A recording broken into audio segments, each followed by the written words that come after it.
Hey everyone, welcome back to the channel. I have another XRP update. I got some information from Davos. I got Brad Garlinghouse on stage dropping some knowledge, and I got a couple other little tweets and some information that you might not know. So stick around, let's watch this whole video and see what we got. Let's do it.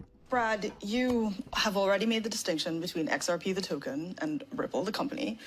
You are the only... You're a regulated entity, or you're speaking on behalf of a regulated entity. When folks talk about these different sorts of provisions, you are the person or your various teams doing the paperwork, providing evidence of baseline trustworthiness. What is it like to be a non-bank financial services provider operating at the intersection of these very traditionally regulated financial institutions and less traditionally regulated, less traditional financial institutions?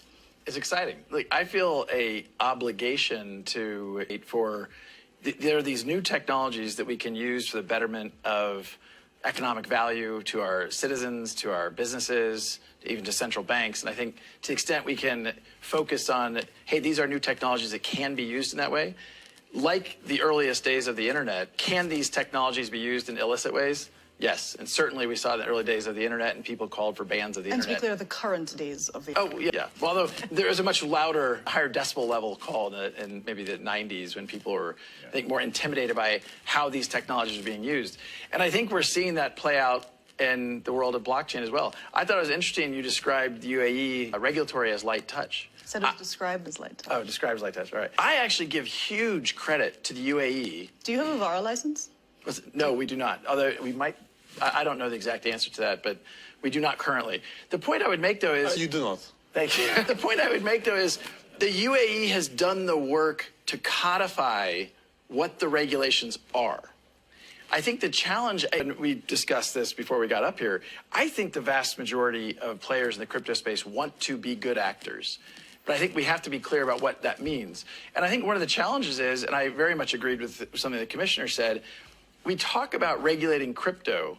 I think we should, that's an abstract thing to say from my point of view. We need to regulate the activity. What is it that we're doing? So Ripple is in the business around cross-border payments. Our customers are banks. Our customers are regulated institutions.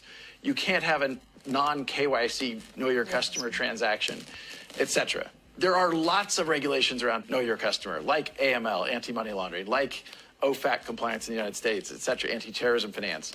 So I think when we say crypto is not regulated, I hear that and I think, I don't know what that means. Like, Ripple's a very regulated company in lots of different jurisdictions, not yet in UAE perhaps. Although Soon. I don't think I don't know the exact status in UAE. The point, as much as anything, I think it's a misnomer to describe crypto as an unregulated business. In the US, you have in the SEC, someone at the chair saying it's the Wild West.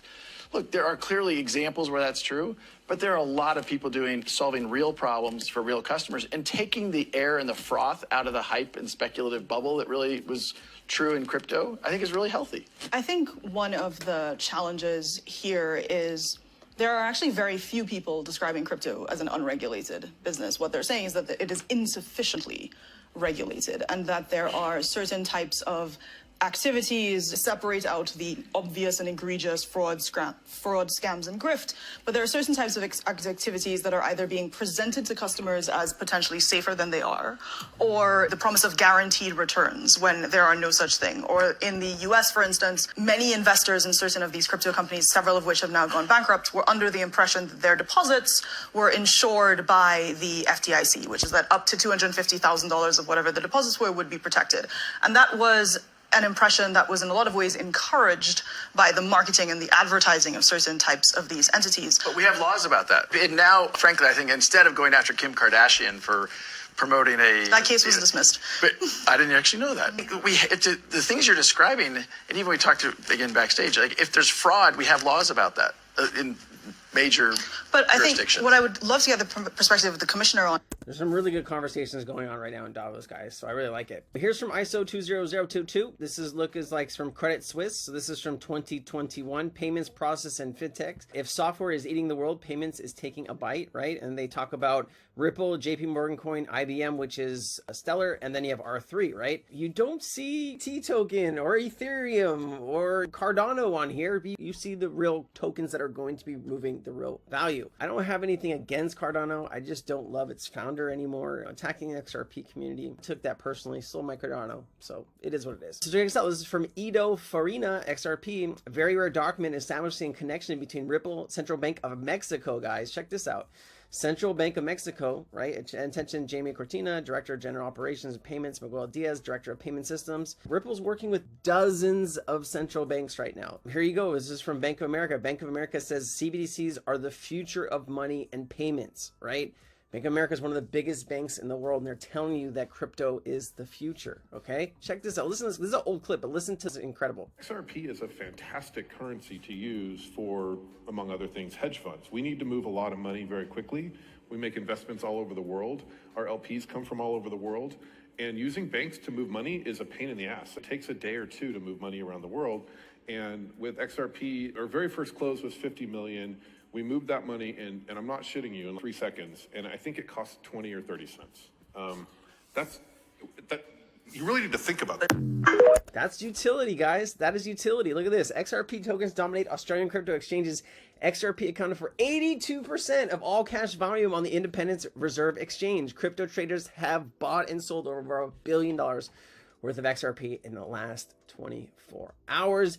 Bank of Russia to test international crypto payments with companies, right? The Central Bank of Russia plans to use cryptocurrencies for cross-border payments or trials with private companies.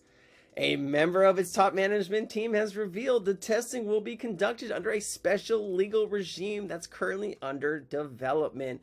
Russia's central bank to explore crypto settlements amid financial sanctions. The Central Bank of Russian Federation, the CBR, intends to trial international trade and settlements with cryptocurrencies. The Monetary Authority's first deputy chairman, Olga Shklorborgtova, that is a very tough last name to say. If you can say that last name, you win a prize, okay? Announced on Monday. We are now planning within the framework of the experimental legal regime that we are preparing to try to use cryptocurrency for international payments and settlement. That is the foreign economic activity, she said, quoted by the TASS news agency. Speaking at the State Duma, the lower house of the Russian parliament, that is just a tough name. My tongue doesn't roll for that. I'm sorry. Detailed that the pilot in the project will be carried out in interested companies. However, she did not specify or name the market participants who will join. I will tell you this, Ripple was working with the Central Bank of Russia back, I think, in 2018 or 2019. I don't know if they're going to be able to use that technology since Ripple is an American company. You do have sanctions on Russia from the US. We're going to have to see how this plays out. But Russia, China, India, even parts of Africa, UAE, everybody is adopting crypto. 2023 is going to be an incredible year.